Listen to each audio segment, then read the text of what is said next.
জননীং শারদাং দেবীং রামকৃষ্ণং জগদ্গুরুং পাদপদ্মে তয় শ্রীমা প্রণমামি মুহুর্মুহুঃ।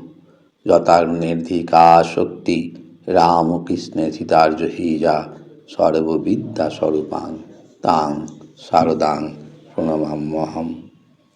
নমস্কার বন্ধুরা, এই চ্যানেলের আরও একটি নতুন ভিডিওতে আপনাদের সকলকে জানাই সাদর সুস্বাগতম। আশা করি আপনারা সকলে ভালো আছেন। শ্রী শ্রী মা সারদা দেবী বলছেন, বাবা, সংসার মহা দঁক, দঁকে পড়লে ওঠা মুশকিল।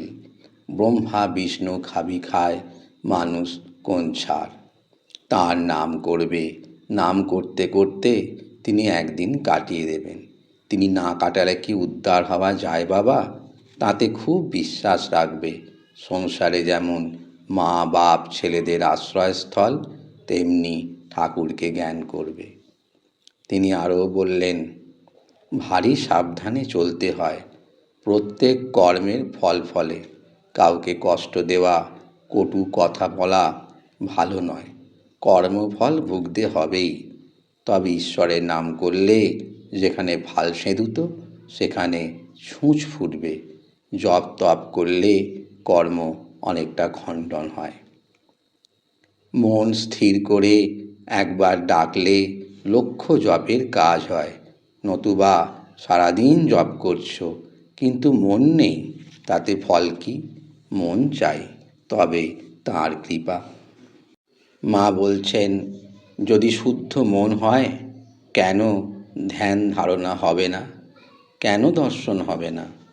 জপ করতে বসলুম তো আপনা হতেই ভিতর থেকে গড় গড় করে নাম উঠতে থাকবে, চেষ্টা করে নয়। মন না মত্ত হস্তি, হাওয়ার সঙ্গে ছোটে।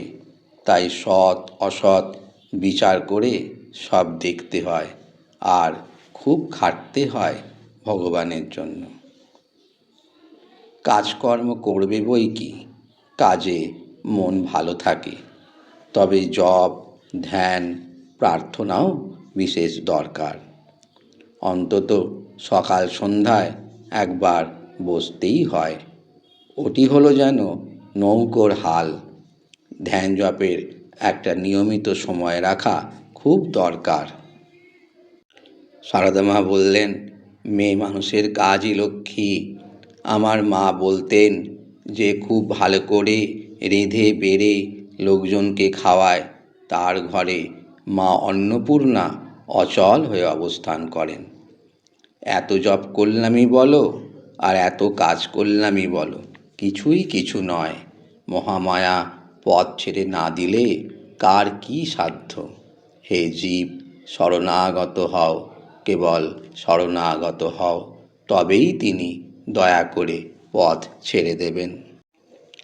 মন্ত্রের দ্বারা দেহশুদ্ধি হয়। ভগবানের মন্ত্র জপ করে মানুষ পবিত্র হয়। মনেতেই সব। মন শুদ্ধ না হলে কিছুই হয় না। জপের দ্বারা ইন্দ্রিয়টিন্দ্রিয়গুলোর প্রভাব কেটে যায়। বাসনা থাকতে জীবের যাতায়াত ফুরোয় না। বাসনাতেই দেহ হতে দেহান্তর হয়। একটু সন্দেশ খাবার বাসনা থাকলেও পুনর্জন্ম হয়। বাসনাটি সূক্ষ্ম বীজ। যেমন বিন্দু পরিমাণ বট বীজ হতে কালে প্রকাণ্ড বৃক্ষ হয়, তেমনি বাসনা থাকলে পুনর্জন্ম হবেই। মা বললেন, মায়া কাটিয়ে কাটিয়ে নির্বাণ হবে, ভগবানে মিশে যাবে। স্বামী বলো, পুত্র বলো, দেহ বলো, সব মায়া। এসব মায়ার বন্ধন কাটাতে না পারলে পার হওয়া যায় না। দেহ মায়া, দেহাত্মবুদ্ধি, শেষে ওইটাকেও কাটাতে হবে। কিসের দেহ মা? দেশের ছাই বই তো নয়। যত বড় দেহখানাই হোক না কেন, পুড়লে ওই দেশের ছাই। তাকে আবার ভালোবাসা। পৃথিবীর মতো সহ্য গুণ চাই। পৃথিবীর ওপর কত রকমের অত্যাচার হচ্ছে, অবাধে সব সইছে। মানুষেরও সেই রকম চাই। ঠাকুরের কাছে মনের কথা জানিয়ে প্রার্থনা করবে, প্রাণের কথা কেঁদে কেঁদে বলবে, দেখবে তিনি একেবারে কোলে বসিয়ে দেবেন। মানুষ তো ভগবানকে ভুলেই আছে, তাই যখন যখন দরকার তিনি নিজে এসে একবার সাধন করে পথ দেখিয়ে যান। এবার দেখালেন ত্যাগ। ঠাকুর এবার এসেছেন ধনী, নির্ধন, পণ্ডিত, মূর্খ সকলকে উদ্ধার করতে। মলয়ের হাওয়া খুব বইছে, যে একটু পাল তুলে দেবে, শরণাগত হবে, সেই ধন্য হয়ে যাবে। এবার বাঁশ ও ঘাস ছাড়া যার ভেতর একটু সার আছে, সেই চন্দন হবে। তোমাদের ভাবনা কি? মা আমাদের মনে আশ্বাস দিয়ে বলছেন, ঠাকুর আর কোথায়, তিনি ভক্তের নিকটে। মনে ভাববে আর কেউ না থাক, আমার একজন মা আছেন। ঠাকুর যে বলে গেছেন, এখানকার সকলকে তিনি শেষ দিনে দেখা দেবেনই দেবেন। দোষ মানুষে করবেই, ও দেখতে নেই, ওতে নিজের ক্ষতি হয়। দোষ দেখতে দেখতে শেষে দোষই দেখে।